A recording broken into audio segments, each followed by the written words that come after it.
Okay, my friends, I hope y'all are doing well this morning. Been a good day thus far. Today is Wednesday, October, I believe 22nd or 23rd, one or the other. I don't keep up with them as close as I used to, but hope you're doing well. It's a nice October day. We're getting towards the end of the month, and boy, I tell you what, you may have heard the old saying that the older you get, the faster time passes, and I will not argue with that. I am so nosy.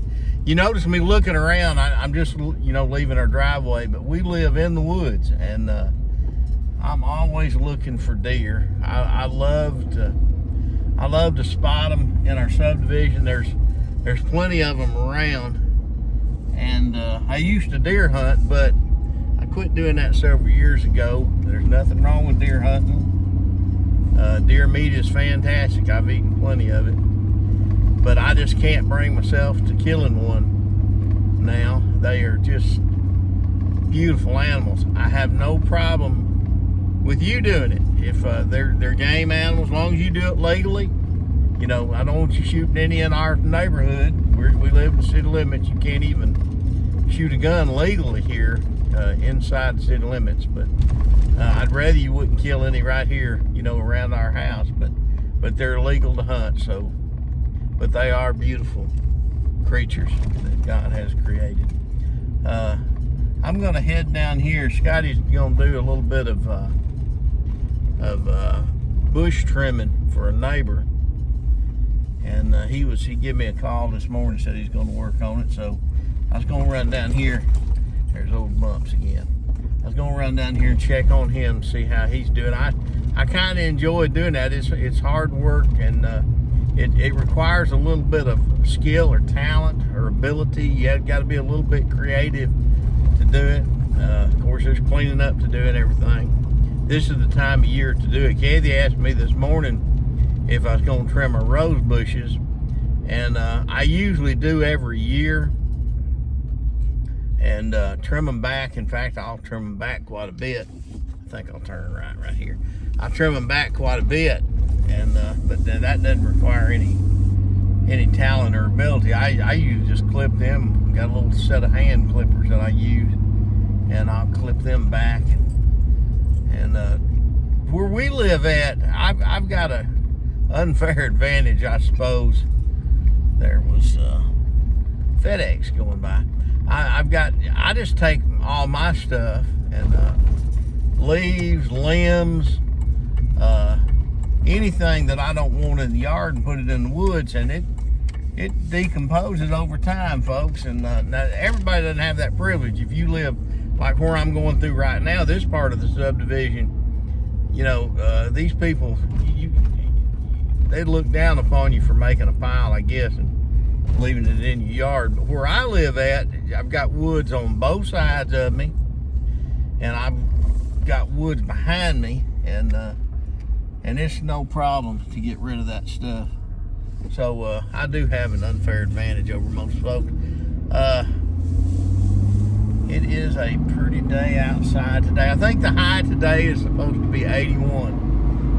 Our weather here in Russellville, I live in the northwest corner of Alabama, and I've lived all over, but the weather varies to a certain degree. It's about stays about the same, as say last year and the year before. Sometimes, especially you get towards Halloween time, and I remember that because kids out trick-or-treating and doing stuff like that, and we have a festival at Calvary, which is usually, we have a good turnout for that. People come and they give candy out of their vehicles, out of the trunk. They call it trunk or treat, and it's a great festival for the kids around here. It's all those vehicles are together, and when I was a kid and we lived on base housing in an Air Force base, I'd get me a pillowcase, and all the housing was close together. There's subdivisions and areas where the personnel lived, and you could get out there and you could run. I mean, and that's what I would do back then. I would run between the houses so I could get as much candy as I possibly could, you know, during that period of time. So, and I don't even know if I remember if I wore a mask or not. I think that just kind of hindered me. People didn't demand stuff like that.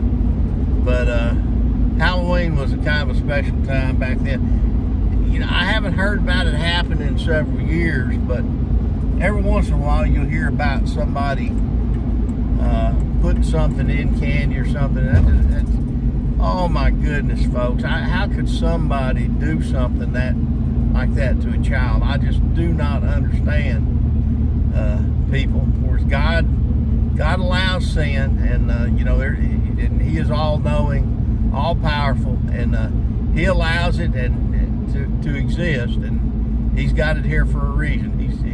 He knows a lot more than I do about, you know, how this world should be. But some sin, I just can't understand how people could partake in it. Now, they're doing some paving up here, and this is going to be interesting. I want to turn left right here, and I'm hoping I can, and it looks like I can. What they've done is they've taken up, they're doing their paving different than what they used to do. Now they take this stuff up, and I think they rework it or something, and they put it back down. Just a tremendous method of wasting less material. I mean, it's just amazing. I don't know who come up with that, but my I'll tip my hat to him. You know, that, or to him or her. You know, whoever did it, you know, that's fine. But it's just amazing the way they do it now, and I really appreciate our workers that keep our roads up and stuff. I do gripe some about the median, about it being grown up.